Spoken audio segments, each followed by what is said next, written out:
Halo guys, ini hasilnya kita ngelatih burung-burung kesayangan kita makan di tangan. Walaupun dia di luar sangkar seperti ini, di dekat jalan dia tetap nempel di tangan kita guys. Jadi burungnya jinak total dan bisa FF seperti ini guys.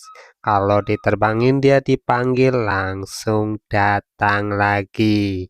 Jadi terbukti guys.